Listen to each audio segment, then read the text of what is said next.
दोस्तों नमस्कार।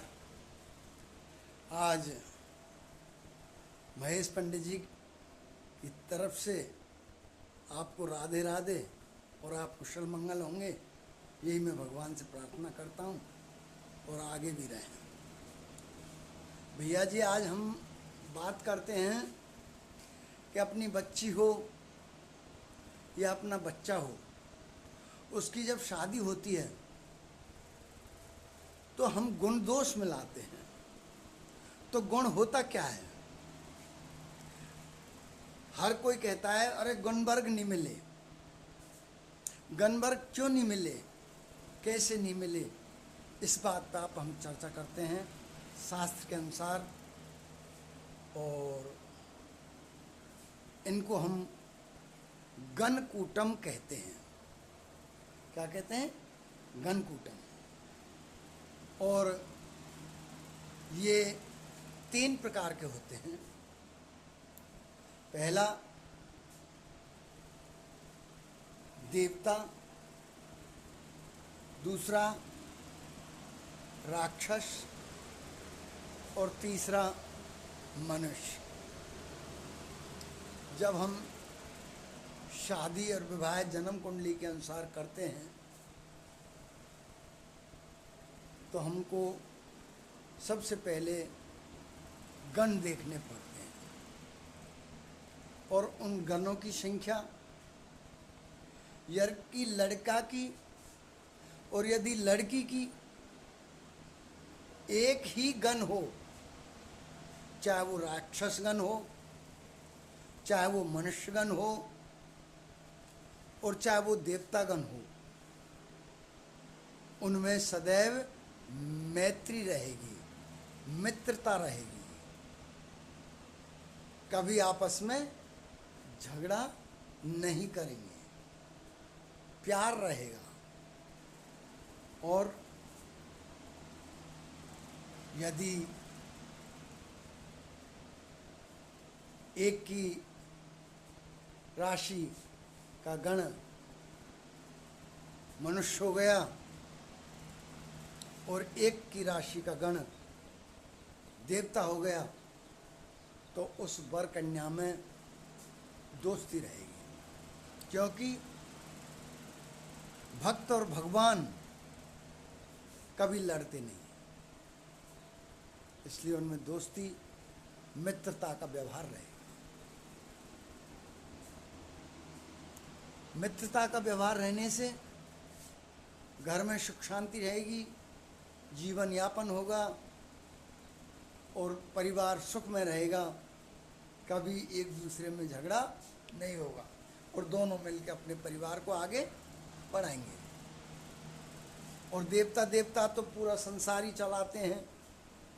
यदि देवता गण वर के और कन्या के हो जाते हैं तो वो तो अपने स्वर्ग जैसा घर बना लेते हैं। मगर वही गण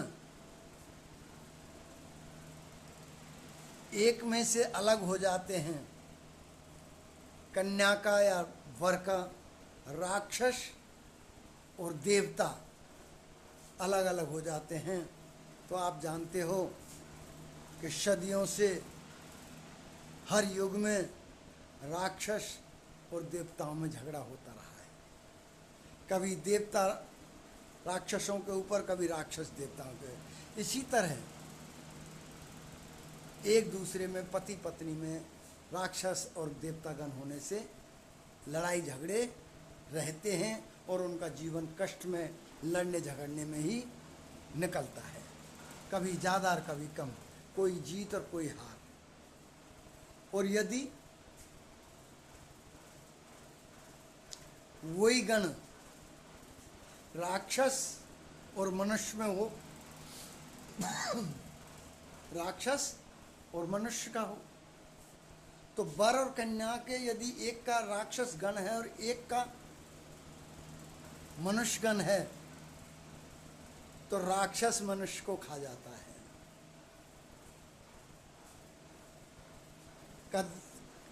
उसमें से एक को आदमी को राक्षस खा जाता है। तो अपन का कहने का मतलब ये है, जब यदि आपके पास जन्म कुंडली है तो आपको अपने बच्चों का भविष्य शास्त्र के अनुसार बच्ची का जन्म कुंडली और बच्चे की जन्म कुंडली का मिलान अवश्य कराना चाहिए। क्योंकि गण 36 होते हैं, लेकिन कहते हैं गण बहुत हैं, 18 मिल रहे हैं हमारे बच्चों के। 18 तो मिल रहे हैं, लेकिन 36 में तो 36 मिल जाए तो कैसा हो, 36 में से 30 मिल जाए तो कैसा हो। इसलिए मेरा कहने का मतलब यही है, भगवान कि अपने बच्चों को कहीं भी शादी संबंध में उनका भविष्य देखकर ही इन चीज़ों पर विचार करना चाहिए। उनकी उम्र के लिए, उनकी ज़िंदगी के लिए, उनके आपसी जीवन को सुख में बनाने के लिए इन चीज़ों का शादी से पहले ही अवश्य माता पिता को विचार कर लेना चाहिए। मैं यही आपसे हाथ जोड़ के निवेदन करूँगा कि इस वीडियो को आप समझें और आपके रिलेटिव में हर किसी समझें, क्योंकि ये नारद मुनि और कश्यप मुनि द्वारा बताई गई हुई बातें हैं और वैवाहिक बातें हैं। और इस वीडियो को लाइक और सब्सक्राइब कर देना। और मैं आगे आपको यही वीडियो की शादी, घर की, बाहर की, भीतर की, अंदर की, वास्तु की, गृह प्रवेश जो भी हैं वो शास्त्र के अनुसार जिन जीवन में सुख में बनाने वाले, दुख दूर करने वाले जो वीडियो होंगे सबसे पहले आप तक पहुँचेंगे। आप लाइक और सब्सक्राइब जरूर कर देना। जय श्री राम।